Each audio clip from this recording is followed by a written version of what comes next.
How's it going, everyone?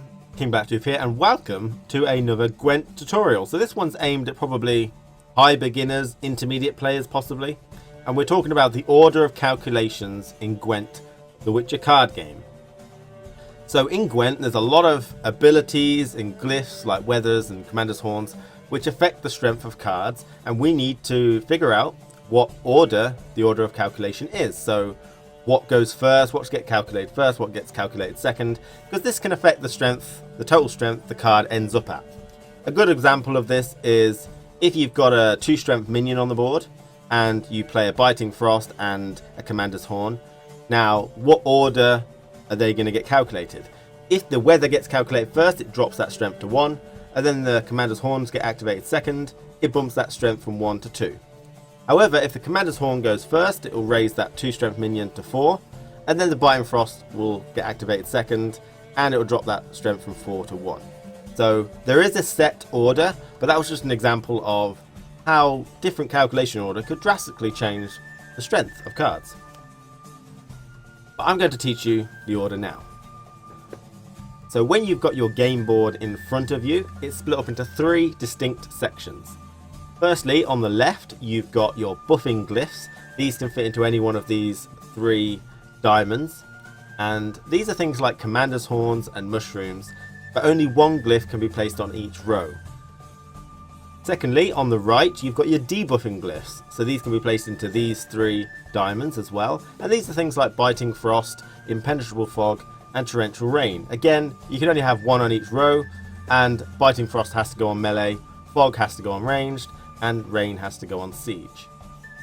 And thirdly, you've got the ability section. This is everything else in the middle of those 2 glyphs, where all your card abilities get activated, like Frostwalker gets doubled in Frost, Bond gets doubled when 2 cards of the same name are placed next to each other, Empower, which adds a certain amount of strength when a trigger is activated, every time a trigger is activated, and Encourage, where adds +2 to everyone on that row, and many other type of abilities as well.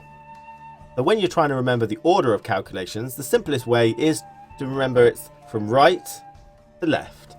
So the debuffs go first, so weather cards will reduce everyone's strength to 1, and then abilities will get calculated. So if you've got an Encourage card, it will give +2 to that 1 strength minion now, and that will make it 3.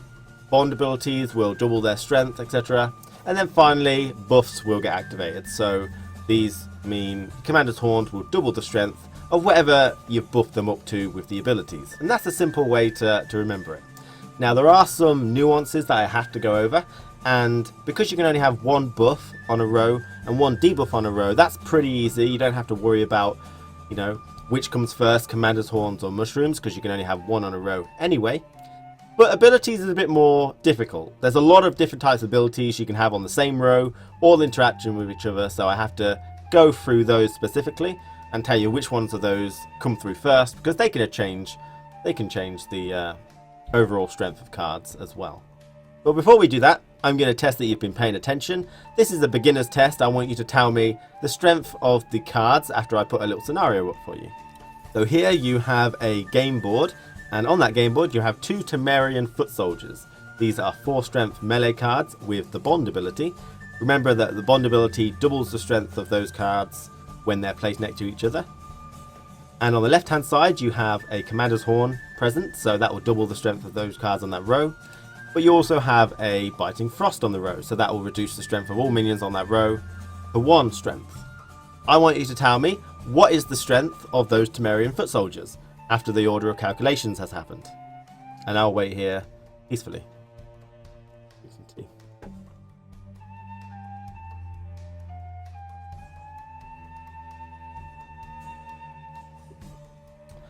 So that's enough time for you. Hopefully you would have said that due to the order of calculations, it goes from right to left. So the right hand side is the debuffing glyph, so that sets all their strength to 1. And then their abilities happen, so their bonded abilities double their strength, but now their strength is 1, it gets doubled to 2. And then finally, the left hand side, the Commander's Horn takes effect, so that doubles their strength is now 2 due to bond, so it goes up to 4. So each of those Temerian Foot Soldiers is 4 strength. Okay, hopefully you got that, and let's go on to abilities, and what specific order abilities happen in, because they can change the total strength of cards as well. So here's the calculation order for some abilities. I haven't put them all in. Things like muster don't affect the strength of cards, so no point putting it in.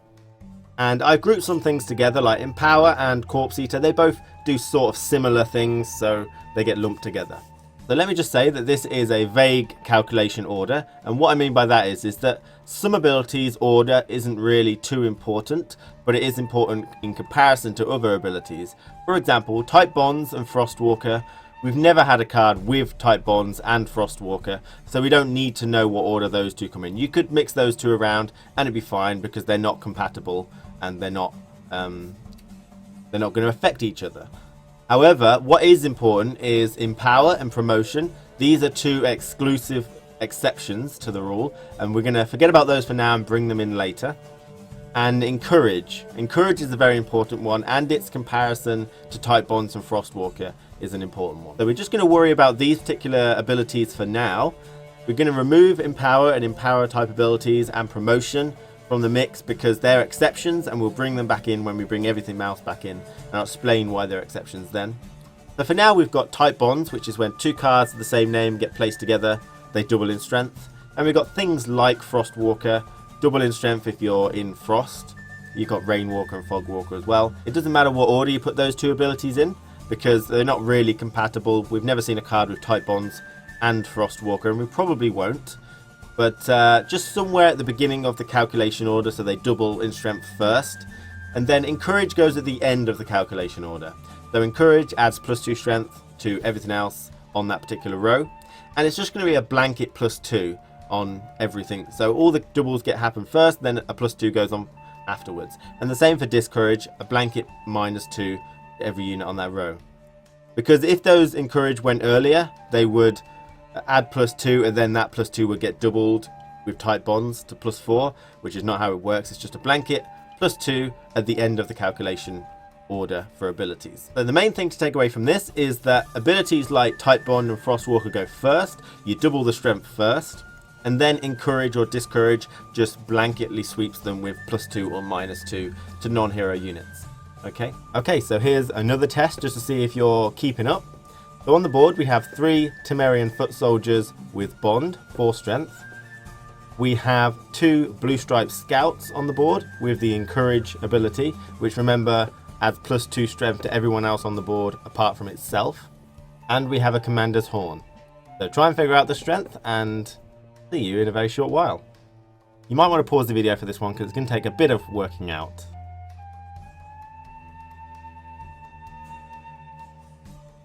So hopefully you managed to figure out that because there's no Bite and Frost, then we go straight to the abilities. And in terms of abilities, the first thing we look at is the Bond, Type Bond. So that will go from 4 strength each, doubled to 8 for the second one. And then we'll double the 8 to 16 for the third Bond card. And then we have to go on to the Encourage ability. So they add +2 to everyone else on the board apart from themselves. So there's 2 Encourages, so they add +2 each. So each Type Bonds Temerian foot soldier goes to 20 strength because they got +4 each. And each of the Blue Stripe Scouts gets +2 from the other Blue Stripe Scouts. So we're looking at 20, 20, 20, 6 and 6. And then finally we've got the Commander's Horn. So that will double the strength of all units. And that means we'll end up with a total of 40, 40, 40, 12 and 12. Okay, so I hope you understood that, and I'm about to get a little bit more technical with you as we bring in the debuffing glyphs and the buffing glyphs back into the mix.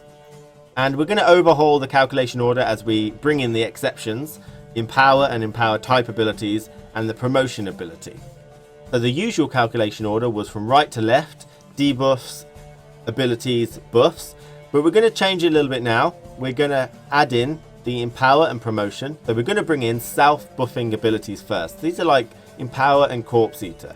So a card has Corpse Eater, it gives itself +2 strength when it banishes cards from the graveyard. The same with Empower, it gives itself +6 when it's mediced out. So these are one-time use things as well, whereas weather cards and Commander's Horns and other abilities like Type Bond, Frostwalker and Encourage, these are constant things that are always on the board, whereas Encourage just ups its base strength by +6. So a card that's on the board, if there's a weather card, it will get reduced back down to 1 if it's got empower ability.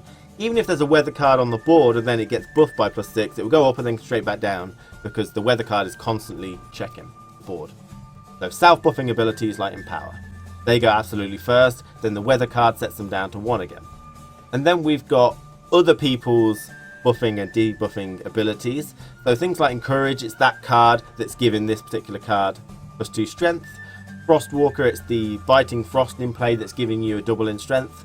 And type bond, it's the card that's placed next to you with the same name that's giving you double strength.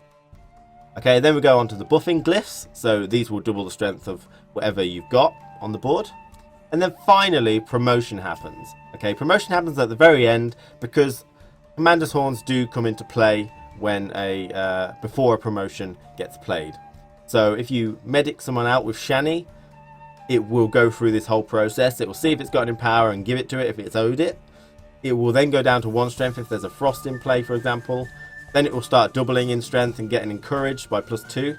And then it will double in strength by Commander's Horn, and then finally it will get promoted. And that goes for anything else as well. Dunbanner Heavy Cavalry, Redenian Elites, things like that. Promotion always goes at the very end, which is the best place it can be, to be honest. So this is the true calculation order. It's self-buffing abilities, debuffing glyphs, other people's buffing and debuffing abilities, buffing glyphs, and then finally promotion. So if you had a Clan on Crate Warrior, which is 6 strength melee and has the empower ability Revenge, so when it gets medicked out of the graveyard, it gains +6 strength. If a Biting Frost was played, it would turn it down to 1 strength. That's fine, because the Biting Frost goes first and he hasn't got an ability yet because it hasn't activated.